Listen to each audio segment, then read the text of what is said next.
with Dr. George Mindemann, and Dr. Mindemann has roses in the front yard, the side yard, and the backyard. And when John Bodie and I drove up this afternoon, I was astounded at those small miniature roses that make up part of your front landscape. What variety are they?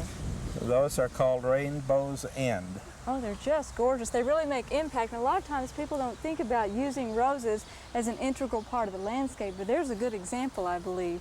Well, back here you have just some gorgeous roses, and I understand you're getting ready for a rose show.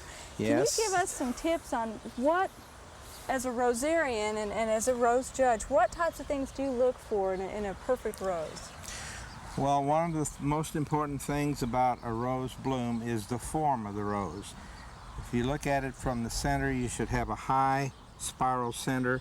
If you look at it from the side, it should be in a tendency towards a triangle. Okay.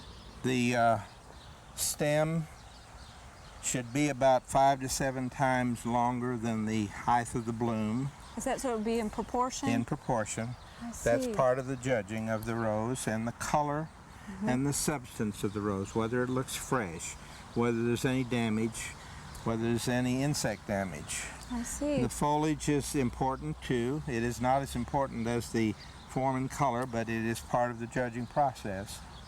Now, most of the roses that are judged in rose shows, what type are those predominantly?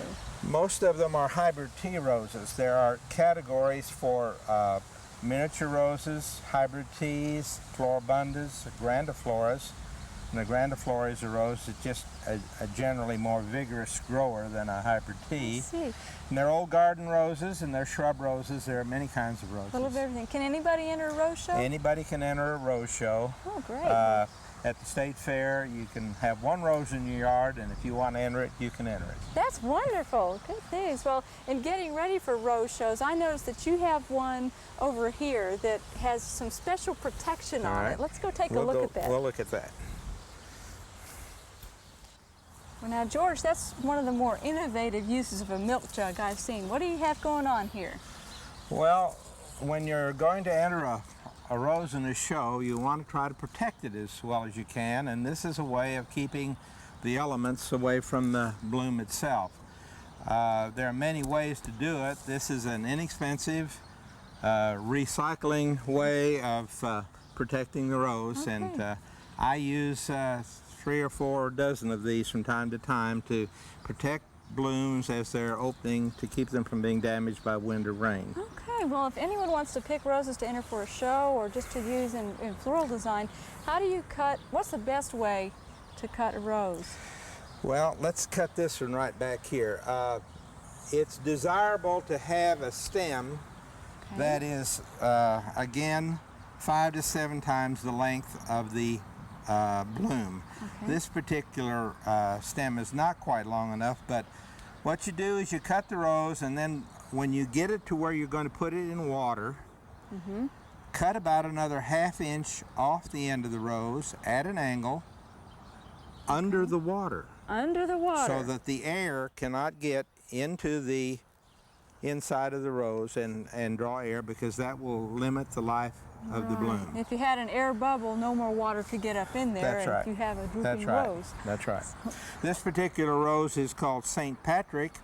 It is Jackson Perkins Rose of the Year next year, and if you like a yellow rose, it's one of the better ones to come on the market in many years. It's beautiful. It's just a very light yellow and reminds you of St. Patrick's Day. Well, now, as I understand it, and visiting with you around the yard, August was a very tough month. It was a tough month for a lot of gardeners. Whenever the temperature gets up to about 100 degrees and the wind blows and it's dry, roses tend to develop faster and open faster than they have a chance to really develop. So you'll have small blooms, and generally at the end of a hot day, the edges of the petals will begin to burn from the hot weather. I noticed you have drip irrigation down here. Yes, in your raised this beds. is drip irrigation. Roses love water. They don't like wet feet. They like good drainage, but they love water. Most roses in the summertime need 1 to 3 inches of water a week. Well, that's a good thing to remember. And if people have problems with roses, that's one of the biggest problems, not giving them enough water consistent watering. Great.